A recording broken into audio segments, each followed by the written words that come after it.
नमस्कार दोस्तों, इस वक्त की तमाम बेहद बड़ी खबरें आप लोगों के लिए लेकर के आए हैं दोस्तों, जहां पर एक एक करके दोस्तों चलेंगे तमाम बेहद बड़ी खबरें, मुख्य समाचार आप तक आगे इसी वीडियो में पहुंचाएंगे, जहां पर एक बार फिर से केंद्र की मोदी सरकार को झुकना पड़ गया है। जी हां दोस्तों, पूरे इंडिया गठबंधन ने झुका लिया है केंद्र की सरकार को, जानेंगे बड़ी खबर आ रही है। और वहीं राहुल गांधी कोर्ट से मामले को जीत गए हैं, बीजेपी को तगड़ा झटका लगा है हाई कोर्ट से।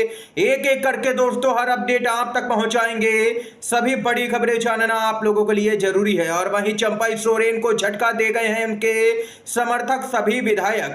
दोस्तों मुख्य समाचारों की तरफ बढ़ने से पहले अगर आप लोग भी यही मानते हैं कि एलओपी राहुल गांधी के नेतृत्व में इंडिया गठबंधन मजबूत विपक्ष की भूमिका निभा रहा है और लगातार जनता से जुड़े हुए मुद्दे उठा रहा है, तो अभी इस वीडियो को लाइक कीजिएगा दोस्तों, और कमेंट बॉक्स में #WeSupportIndia जरूर ही कमेंट कीजिएगा दोस्तों। पहली बड़ी खबर की तरफ बढ़ते हैं। लेटरल एंट्री पर सरकार की फजीहत हुई है।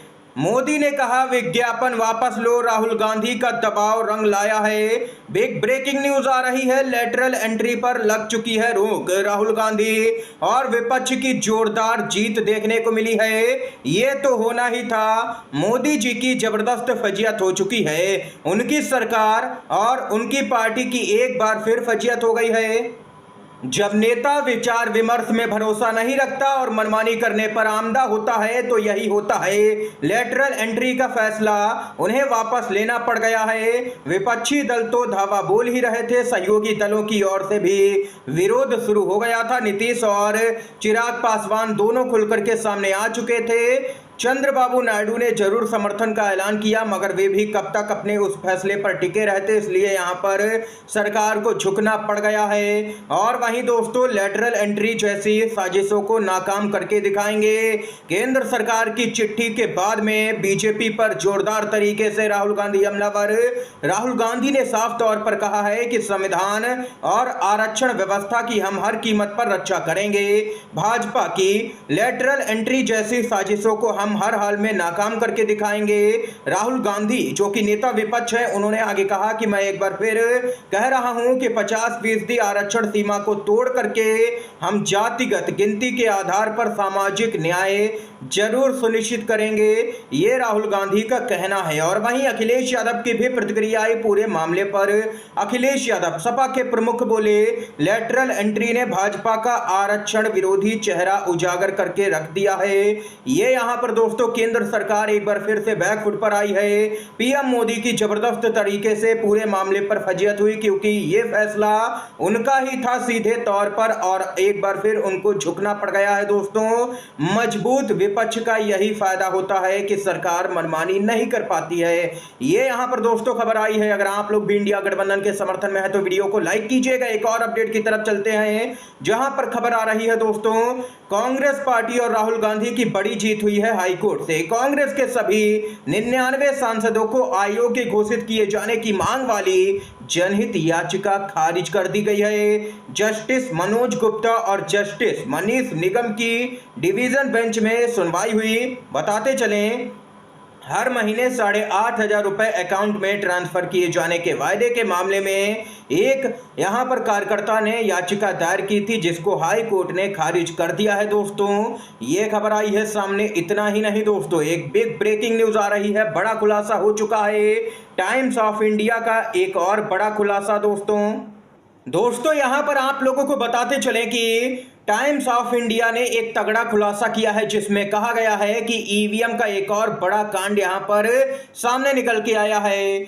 लेकिन चुनाव आयोग ने यूपी में ईवीएम में पड़े 47,894 वोट ही रद्द किए। जी हां दोस्तों, क्या है मामला बताते चलें कि चुनाव आयोग के आंकड़ों से पता चला है कि यूपी में 7 चरण के चुनावों की समाप्ति के बाद कुल ईवीएम वोट यहां पर पड़े 8,77,23,028 वोट टोटल पड़े यहां पर 7 चरणों में। लेकिन 4 जून को कुल ईवीएम वोटों की जब गिनती की गई तो आंकड़े चौंकाने वाले नजर आए। 8,76,75,134 वोट यहां पर टोटल गिने गए, यानी कि कुल मिलाकर के 47,000 से भी ज्यादा वोट यहां पर कम गिने गए। नतीजों में बैलेट पेपर पर गलत निशान मोहर लग जाने पर वोट रद्द करें तो समझ में भी आता है, लेकिन ईवीएम में पड़े वोट आखिर रद्द कैसे हुए और किसको फायदा पहुंचाने के लिए हुए। ईवीएम में वोट पड़ने का मतलब ही है कि ईवीएम का वोट रद्द किसी भी कीमत पर हो ही नहीं सकता है। फिर आखिर चुनाव आयोग ने ये वोट यहां पर रद्द क्यों किए और किसको फायदा पहुंचाया गया। दोस्तों, इस रिपोर्ट के माध्यम से कई बड़े खुलासे सामने निकल के आए हैं। दोस्तों, आप लोगों की क्या कुछ राय है, जरूर ही कमेंट बॉक्स में बताइएगा कि आप लोग ईवीएम के जरिए वोटिंग के समर्थन में खड़े हैं या फिर बैलेट पेपर के जरिए। दोस्तों, अगली अपडेट की तरफ चलते हैं। दोस्तों, खबर आ रही है जम्मू कश्मीर विधानसभा चुनाव से पहले चरण के चुनाव के लिए अधिसूचना जारी कर दी गई है। 24 सीटों पर 18 सितंबर को होगी वोटिंग। और वहीं राहुल गांधी जा रहे हैं जम्मू कश्मीर के दौरे पर। जी हां दोस्तों, आप लोगों को बताते चलें, राहुल गांधी का ये दौरा काफी खास माना जा रहा है। इस दौरे में राहुल गांधी कई यहां पर नेताओं को पार्टी में शामिल करवाएंगे। जम्मू कश्मीर में चुनाव के ऐलान के बाद पार्टियां ज्यादा एक्टिव हो गई हैं। कांग्रेस के अध्यक्ष मल्लिकार्जुन खड़गे और लोकसभा में नेता विपक्ष राहुल गांधी चुनाव की तैयारियों का जायजा लेने के लिए यहां पर जम्मू कश्मीर जाएंगे। जानकारी के अनुसार कांग्रेस के दोनों ही टॉप नेता पार्टी के नेताओं के साथ में चर्चा के लिए 21 एवं 22 अगस्त को जम्मू कश्मीर के दौरे पर होंगे। पार्टी के संगठन महासचिव केसी वेणुगोपाल की ओर से इस बात की यहां पर जानकारी दी गई है। और वहीं दोस्तों, कांग्रेस की जम्मू कश्मीर इकाई के नवनियुक्त प्रमुख तारिक हमीद कर्रा की ओर से कहा गया है कि यहां पर नेशनल कॉन्फ्रेंस और पीडीपी के नेता विधानसभा चुनावों में गठबंधन को लेकर के संपर्क में हैं और एक यहां पर मजबूत गठबंधन दोस्तों देखने को मिल सकता है। जम्मू कश्मीर में भाजपा को सत्ता में आने से रोकने के लिए यहां पर तमाम तरह के जो विकल्प हैं उन पर विचार किया जा रहा है। ये खबर सामने निकल के आई है। दोस्तों, इसके साथ ही अगली अपडेट की तरफ बढ़ते हैं। दोस्तों, झारखंड से अपडेट आ रही है सामने, जहां पर चंपाई सोरेन को भाजपा ने भी दे दिया तगड़ा झटका। नहीं दिया है कोई भी भाव और उनके समर्थक जितने भी विधायक थे वे सभी हेमंत सोरेन से मिलने पहुंचे। जी हां दोस्तों, कोई भी विधायक चंपाई सोरेन के साथ में नहीं, सभी 46 विधायक हेमंत सोरेन के साथ में। बताते चले आप लोगों को, यहां पर झारखंड के पूर्व मुख्यमंत्री और जेएमएम के नेता चंपाई सोरेन ने कहा है कि मेरी किसी से मुलाकात नहीं हुई है, मैं दिल्ली किसी निजी काम से आया था, मैं भाजपा के नेता से मिलना नहीं चाहता था। इतना ही नहीं, उन्होंने आगे कहा कि भाजपा में शामिल होने की अटकलों पर उन्होंने कहा कि मैं यहां किसी भी पार्टी में शामिल होने के लिए नहीं आया था, मैं यह नहीं समझ पा रहा हूं कि यह सब आखिर कौन कह रहा है। यानी कि दोस्तों, कुल मिलाकर के देख सकते हैं कि चंपाई सोरेन बीजेपी में शामिल होने के लिए दिल्ली गए थे। उनके साथ में 5 से 6 विधायकों की संख्या बताई जा रही थी, लेकिन